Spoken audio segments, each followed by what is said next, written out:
When I wrote the following pages, or rather the bulk of them, I lived alone, in the woods, a mile from any neighbor, in a house which I had built myself, on the shore of Walden Pond, in Concord, Massachusetts, and earned my living by the labor of my hands only.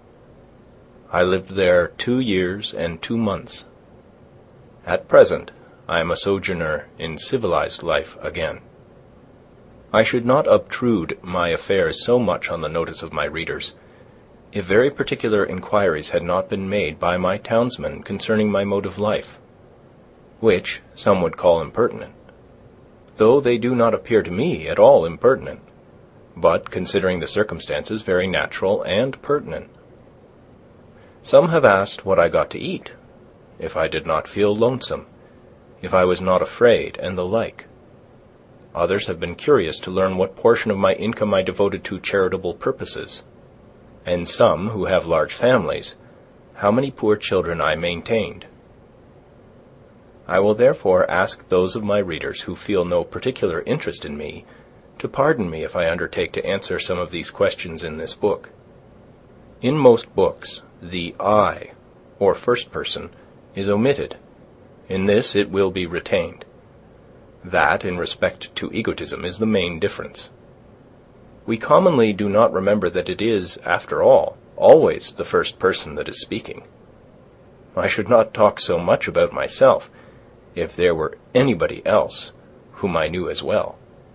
Unfortunately, I am confined to this theme by the narrowness of my experience. Moreover, I, on my side, require of every writer, first or last, a simple and sincere account of his own life, and not merely what he has heard of other men's lives. Some such account as he would send to his kindred from a distant land. For if he has lived sincerely, it must have been in a distant land to me. Perhaps these pages are more particularly addressed to poor students. As for the rest of my readers, they will accept such portions as apply to them.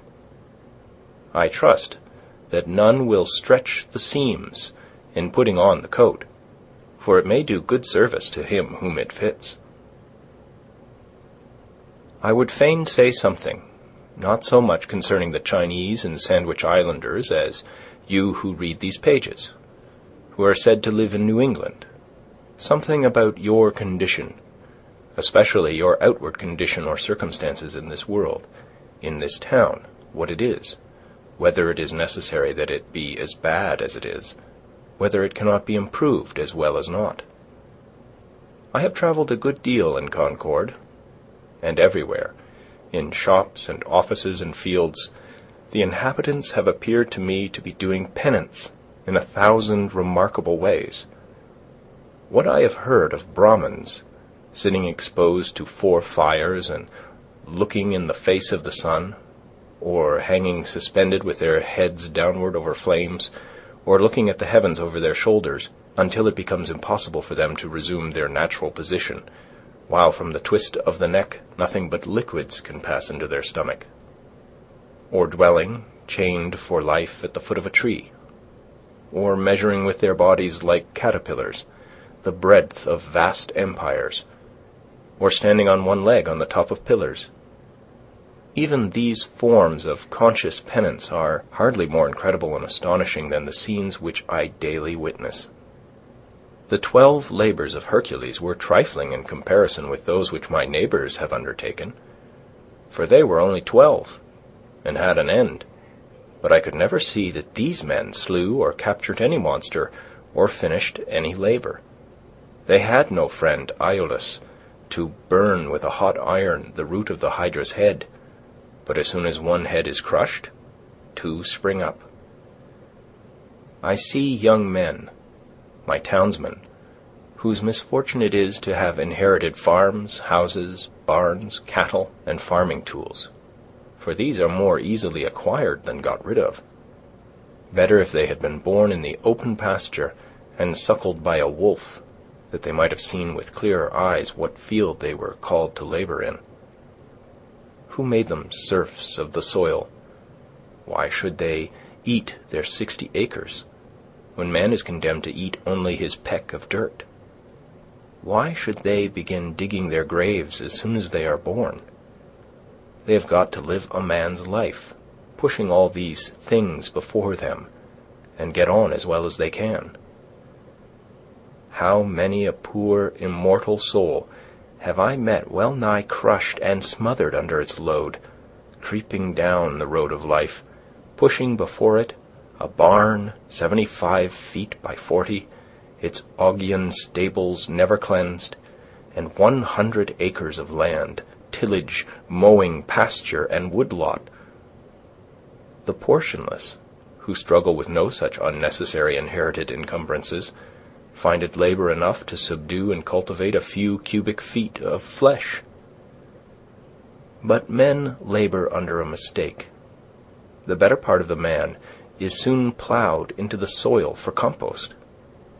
By a seeming fate, commonly called necessity, they are employed, as it says in an old book, laying up treasures which moth and rust will corrupt and thieves break through and steal.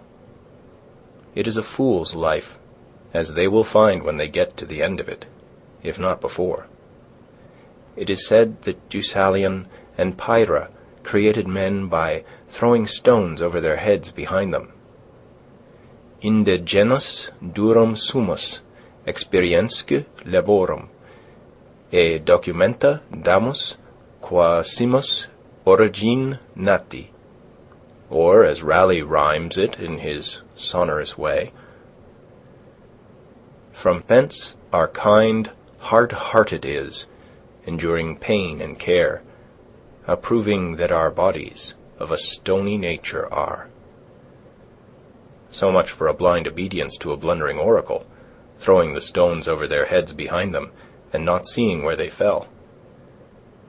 Most men, even in this comparatively free country, through mere ignorance and mistake, are so occupied with the factitious cares and superfluously coarse labors of life that its finer fruits cannot be plucked by them. Their fingers, from excessive toil, are too clumsy and tremble too much for that.